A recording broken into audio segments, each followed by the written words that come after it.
Bonjour, je sais que vous allez bien par la compassion de Christ. Aujourd'hui, nous allons parler sur un sujet très capital qui nous fait tous mal concernant les scandales qui règnent au milieu des hommes de Dieu. Ça nous fait tellement mal de voir ce genre de comportements au milieu de ceux-là qui devaient être des modèles, au milieu de ceux-là qui chantent pour la gloire de Dieu, au milieu de ceux-là qui nous parlent du Dieu saint.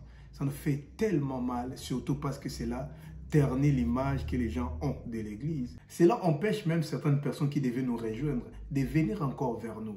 Ils se disent, si eux-mêmes font ce genre de choses, pourquoi moi j'irai vers eux? Mais seulement, il y a trois constats qu'on a fait concernant les scandales, beaucoup plus des hommes de Dieu. Un, les gens ne parlent que de mauvaises choses. Quand vous faites de bonnes choses, personne n'est là pour en parler. Les gens parlent que de ceux qui tombent, mais pas de ceux qui montent. Quand vous commencez à monter, personne ne sera là pour parler de vous. Mais c'est les jours où vous tombez que tout le monde sera là pour en parler. Quand un homme de Dieu fait une vidéo qui peut sauver les âmes, qui peut amener beaucoup vers le Seigneur, il n'y a personne pour le partager. Mais c'est les jours où il tombe que tu verras sa vidéo partout.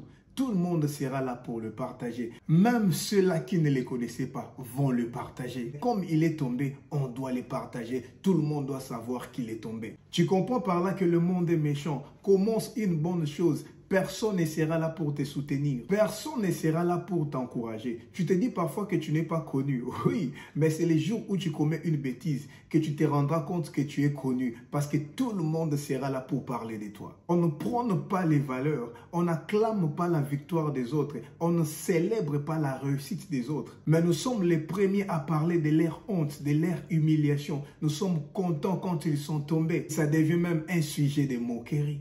Quelqu'un m'a dit, quand tu sors de ta maison, quelqu'un te dit que tu es beau, tu es belle, tu es bien habillé. Avant même que tu arrives à l'arrêt, tu vas l'oublier. Mais quand une personne te dit tu es mal habillé, tu n'es pas beau, tu n'es pas belle, tu vas garder ça dans la tête toute la journée. Et cela peut même gâcher ta journée. C'est ça le monde. On oublie vite toutes les bonnes choses que la personne a accomplies. On oublie vite toute la joie que la personne nous a donnée. Et même, on n'en parle même pas. Mais quand il faut parler de son humiliation, tout le monde fait des vidéos. On prend même des jours et des mois pour en parler. Mais il faut savoir que sur les chemins de la vie, il n'y a aucune pancarte qui indique que dans les prochains kilomètres, il y aura un accident. Comme cela n'était pas encore arrivé, on ne se moque pas de l'autre parce que tout peut arriver à tout le monde. On ne dit jamais dans la vie parce qu'on ne sait jamais. Le deuxième constat, c'est que les scandales des hommes de Dieu sont devenus un fonds de commerce par plusieurs. Regarde beaucoup qui mettent des vidéos sur les chaînes YouTube, sur les réseaux sociaux.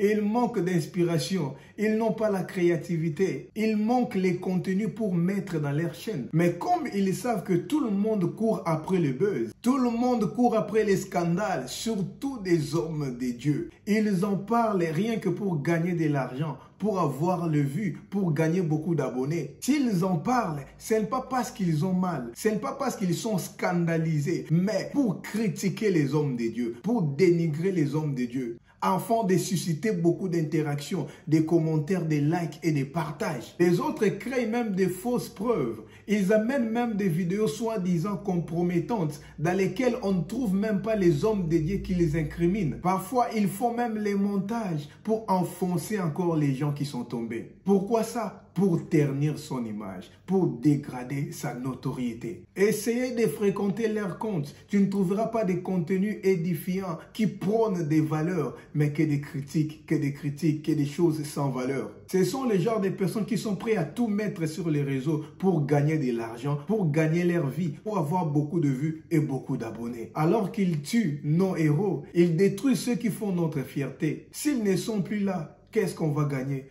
Parfois, dans nos familles, il n'y a personne qui peut remplacer Mike Kalambaye. Il n'y a personne qui peut remplacer Moïse Mbie. Parfois, il n'y a personne qui peut remplacer Michel Bakenda. Si aujourd'hui, ils ne sont plus là, qu'est-ce qu'on va gagner? On ne gagne pas sa vie sur la douleur de l'autre. On ne gagne pas sa vie sur l'humiliation des autres. On ne peut pas chercher à gagner de vues et d'abonnés sur les malheurs des autres. Enfant de Dieu, fais attention. Les réseaux sociaux ne remplacent pas la Bible. Les réseaux sociaux ne sont pas les tribunaux de Dieu. Ce n'est pas tout ce que nous voyons sur les réseaux sociaux qui est vrai. Il y a aussi des pièges, il y a aussi des montages. La raison pour laquelle il faut faire attention. Le troisième constat, c'est que Les gens qui publient des vidéos sur les scandales des hommes de Dieu, qui font des analyses sur l'humiliation des hommes de Dieu, les font dans les buts de décourager ceux qui partent à l'église, de décourager ceux qui prient. Non, c'est scandaleux, il ne faut plus aller à l'église, il ne faut pas suivre les pasteurs, on en a marre. Arrêtons un peu. Toi, tu ne pries même pas. Tu ne fréquentes même pas l'église. Depuis que l'année a commencé, tu n'as même pas ouvert la Bible pour lire un passage. D'ailleurs, tu ne connais même pas la Bible. Mais tu es la première personne pour venir nous dire que tu en as marre. Tu en as marre de quoi? Tu en as marre de quoi? De rester à la maison? Non. Qu'est-ce que tu fais dans ta vie pour nous dire que tu en as marre? Non, je pars à l'église, mais je préfère actuellement rester à la maison. Je ne veux plus prier à cause de ce que les hommes de Dieu font. Non, ce n'est pas une raison. Tu nous dirais que tu as arrêté de prier parce que tu priais les hommes de Dieu. Parce que tes modèles étaient les hommes de Dieu. Parce que ta Bible a été écrite par tes pasteurs. Parce que ce sont tes pasteurs qui sont morts à la croix pour le pardon de tes péchés. Ah non, ce sont ceux qui ne prient même pas. Ceux qui ne fréquentent même pas l'église. Ceux qui ne prient même pas avant de dormir. Qui viennent brandir les erreurs des hommes de Dieu sur les réseaux sociaux. Je suis désolé de vous dire que nous allons continuer de prier. Nous allons continuer d'aller à l'église parce que nous ne prions pas les hommes de Dieu, mais nous prions les dieux parfaits. Notre modèle, ce ne sont pas les pasteurs, mais notre modèle, c'est Jésus. Notre Bible est inspirée par Dieu et est la parole de Dieu, pas la parole des hommes. Même si tous les pasteurs de notre pays se compromettaient, on va continuer d'aller à l'église parce que nous ne partons pas à l'église pour les hommes de Dieu,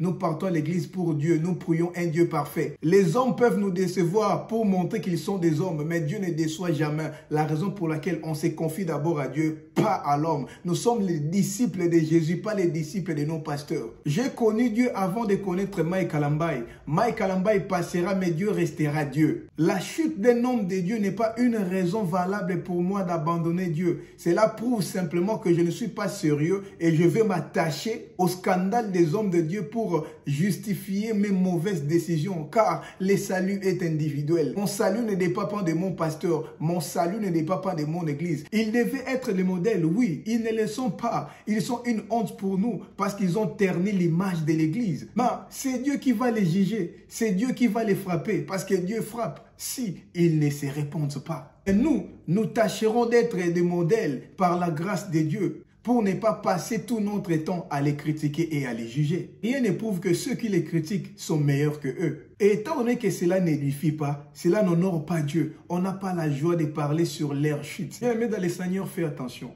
Ne sois pas distrait. Parce que le but du diable est que tu sois distrait et que tu régresses dans ta relation avec Dieu pour que tu puisses dire, ah, si eux les font, moi aussi je peux les faire, je peux me comporter n'importe comment. Non, c'est Dieu qui t'a aimé. C'est Dieu qui t'a appelé. C'est Jésus qui est mort à la croix pour toi. La Bible s'est inspirée par Dieu. Ne sois pas perturbé à cause de ce que tu entends de gauche à droite parce que c'est le but du diable pour que tu puisses régresser. Ne sois pas distrait parce que rien ne nous séparera de l'amour de Dieu, même pas les scandales des hommes de Dieu. Et étant donné que c'est Jésus qui est mort pour nous, nous resterons chrétiens. Nous partirons à l'église.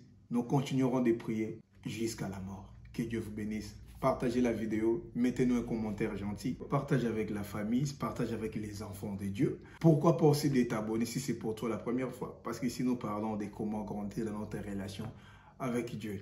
À la prochaine vidéo. Bye bye.